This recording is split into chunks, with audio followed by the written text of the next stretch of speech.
Good morning students. तो आज का हमारा टॉपिक है पोर्ट्रेट मेकिंग। तो आज के इस टॉपिक में हम सीखेंगे कि किस तरह से हम बिल्कुल सही प्रपोर्शन में पोर्ट्रेट को ड्रॉ कर सकते हैं और उसे बना सकते हैं। बहुत ज़रूरी है कि हर बच्चे को पोर्ट्रेट बनाना आए, क्योंकि सबसे पहले आपसे यही उम्मीद की जाती है कि क्या आपको किसी का पोर्ट्रेट ड्रॉ करना आता है। आपके घर वाले भी आपसे यही पूछते हैं कि क्या मेरा पोर्ट्रेट बना दोगे।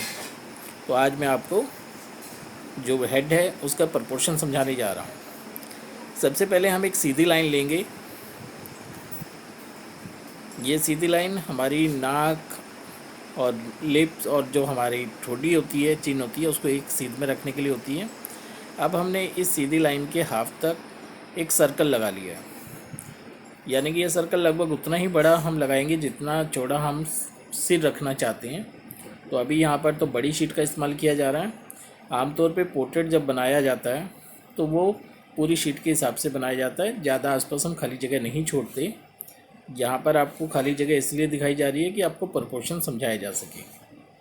अब जो सर्कल हमने लिया है, पहले हम उसका हाफ़ करेंगे और फिर उसके 4 भाग में से डिवाइड कर लेंगे, यानी कि डायमीटर को पहले रेडियस में और फिर रेडियस को 2 भाग में। तो एक तरह से हमारे पास इन चारों लाइनों से जो समानांतर रेखाएं हैं, हमें 1/4 1/4 और 1/4 1/4 पार्ट जो है इस सर्कल का हमें मिल गया। इन सभी पोर्शंस में हम अलग अलग चीज़ें ड्रॉ करेंगे, जो अभी आपको आगे वीडियो में समझ में आ जाएगा। अगर अभी से बताऊंगा तो आप थोड़ा कंफ्यूज हो सकते हैं।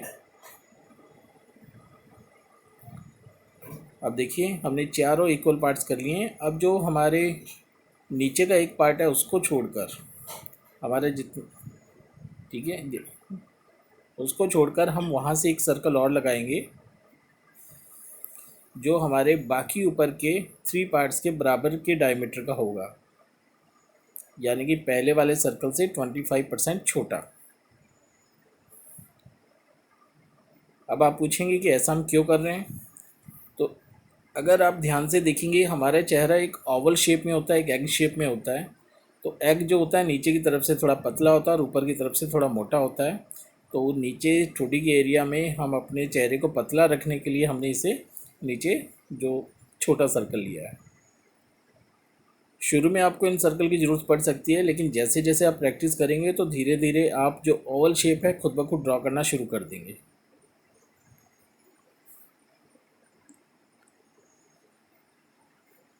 अब देखिए, यहाँ पर अलग अलग प्रोपोर्शन के अकॉर्डिंग लिख रहे हैं कि कहाँ पर, जैसे ये जो पोर्शन है यहाँ पर हमारी आंखें आएंगी, सॉरी यहाँ से हमारा माथा, और इससे नीचे यानी कि जितनी चौड़ाई के अकॉर्डिंग हमने छोटे वाला सर्कल लिया है, या इस पूरी लाइन का जो हाफ पोर्शन है वहाँ पर हमारी आंखें बनेंगी। यहाँ पर ये हमारी आई लाइन है, इसके ऊपर हम अपनी आंखें बनाएंगे। यहाँ तक हमारा नाक बनेगा जो भी हम पोर्ट्रेट बना रहे हैं। ये प्रपोर्शन हम कह सकते हैं कि 98% केसेस में ये चलता है। कुछ एक केसेस ऐसे होते हैं जिनमें ये प्रपोर्शन थोड़ा बहुत ऊपर नीचे होता है, वो पर्सन की नाक मुंह आँख के हिसाब से होता है। अब जो उससे नीचे वाले ये हमारा पोर्शन है, इस पर हम लिप्स बनाएंगे, और बाकी जो हमारा पोर्शन बचा है उस पोर्शन में हम जो है हमारी चिन और चिन के बीच का खाली एरिया बनाएंगे। तो चलिए, अब हम पहले एक रफ लाइन बना लेते हैं चेहरे की, एक ओवल शेप। अब ऐसा भी नहीं है कि ये ओवल शेप जो है, इसी ओवल शेप से हमारी जो लाइन है वो बाहर या अंदर नहीं जा सकती। ये पर्सन टू पर्सन डिपेंड करेगा, उसका चेहरा कितना चौड़ा है कितना पतला है। अब देखिए, यहाँ से हमने एक पैरेलल लाइन लेनी है जो हमारी आइज़ वाली लाइन है, और इसको हम इक्वल पार्ट्स में डिवाइड कर रहे हैं। बीच में तो ऑलरेडी डिवाइड है तो उसके भी 2 पार्ट्स हमने किए। तो जो हमारा सेंटर पॉइंट आया वो सेंटर पॉइंट होगा हमारे आई बॉल का सेंटर पॉइंट। तो बिल्कुल उसके ऊपर हमने आई बॉल के लिए सेंटर पॉइंट लगा लिया है, और जो सेंटर पॉइंट नाक का सेंटर पॉइंट है और आई बॉल का सेंटर पॉइंट है, उन दोनों को भी हमने डिवाइड कर लिया है। तो इस तरह से हमारे पास वो पॉइंट आ गया जहाँ से हमारी आँख शुरू होगी, और आई बॉल के सेंटर पॉइंट से उतनी ही दूरी पर हमारी आँख ख़त्म होगी। मोटा सा हिसाब इसका ये होता है कि जितनी चौड़ी हम एक आँख बनाने जा रहे हैं, दूसरी आँख उससे उतनी ही दूरी पर होती है, यानी कि हमारी दोनों आँखों के बीच का जो गैप होता है वो हमारी एक आँख की लंबाई के बराबर होता है। तो अगर आप इस बात को भी ध्यान रखते हैं तो आपके लिए मेजरमेंट ड्रॉ करना कोई ज़्यादा मुश्किल काम नहीं होगा, आप बहुत ही आराम से इस चीज़ को कर सकते हो।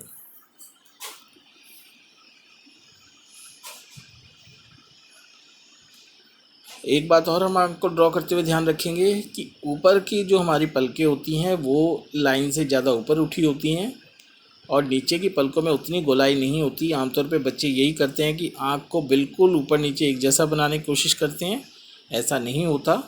ऊपर की तरफ गोलाई ज़्यादा होती है और नीचे की तरफ गोलाई थोड़ी कम होती है। उसके बाद हमारा जो अगला ध्यान रखने वाली बात होती है वो ये होती है कि ऊपर जो आईब्रोज़ हैं वो कितना गैप उनमें आँख के और उसके बीच में है। कई बार बच्चे इसे भी बिल्कुल मिक्स कर देते हैं, आई लैसेज इतनी बड़ी बनाते हैं कि वो आईब्रोज से टच होने लग जाती हैं, तो वो भी नहीं करना है।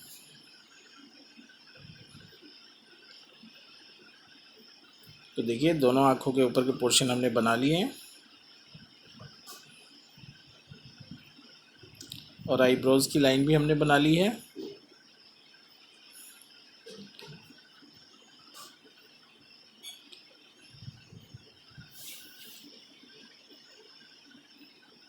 अब हम चलते हैं नोज़ पर। तो जैसा कि मैंने कहा था, जो हमारा बड़े वाला सर्कल था उसका जो 25% हमने छोटे सर्कल को लगाने से पहले छोड़ा था, वहाँ तक हम अपनी नाक को बनाएंगे और नाक की चौड़ाई उतनी ही होती है जितनी कि एक आँख की लंबाई, या मोटे शब्दों में जहाँ से हमारी आँखें शुरू होती हैं उससे ज़्यादा बाहर तक हम नाक को नहीं फैलाएंगे, वहीं तक हम उसे रखेंगे। हाँ, कुछ केसेज में हो सकता है कि किसी की नाक बहुत चौड़ी है या बहुत लंबी है, तो एक्सेप्शनल हो सकता है। इसलिए मैंने कहा कि 98% केसेज में ऐसा ही होता है कि हमारा जो नाक होता है वो हमारी आँखों की स्टार्टिंग पॉइंट से ही शुरू ख़त्म होता है, वहीं तक वो फैला होता है। और अब चलते हैं हम लिप्स बनाने के लिए। होठों को बनाते हुए भी ध्यान रखना है कि जो हमारे आईबॉल का सेंटर पॉइंट है, हमारे होठ वहीं तक खुले होते हैं अगर हम स्माइल नहीं कर रहे। अगर किसी के होठ बहुत ज़्यादा चौड़े हैं तो वो अलग बात है, नहीं तो मैक्सिमम केसेज में होठ हमारे आईबॉल के सेंटर पॉइंट पर रुक जाता है, उससे ज़्यादा वो चौड़ा नहीं होता। ऊपर का होठ हमेशा छोटा होता है और नीचे का होठ थोड़ा बड़ा होता है। तो और नीचे के होठ के नीचे हम थोड़ी शेडिंग देंगे जिससे कि वो हमारी ठुड्डी और बीच के जो गहरा पोर्शन होता है उससे ऊपर उभरा हुआ प्रतीत हो।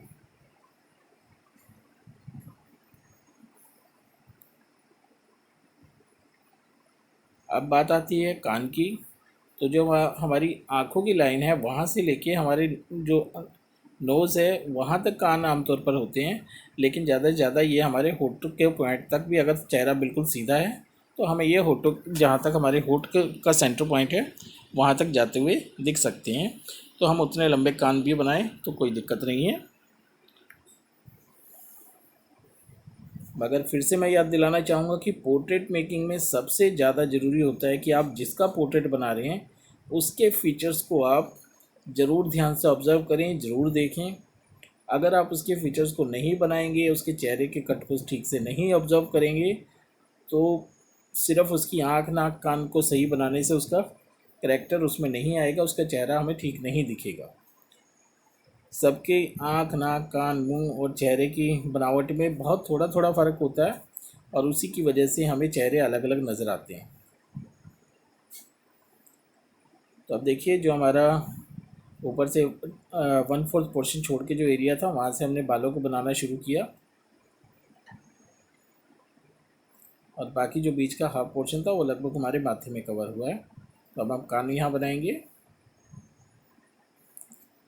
अब चाहे आप मेल पोर्ट्रेट बना रहे हैं या फीमेल पोर्ट्रेट बना रहे हैं, सबके लिए ये प्रपोर्शन एक जैसा होता है। इसमें कोई हार्ड एंड फास्ट रूल नहीं है कि मेल के लिए अलग होगा फीमेल के लिए अलग होगा। सिर्फ इतना है कि जो फीमेल के फीचर्स होते हैं वो थोड़े ज़्यादा शार्प होते हैं, सॉफ्ट होते हैं, और जो मेल के फीचर्स होते हैं वो थोड़े से हार्डनेस लिए होते हैं। तो इस वजह से थोड़ा सा हमें चेहरे में बनावट में हमें तो फ़र्क नज़र आता है।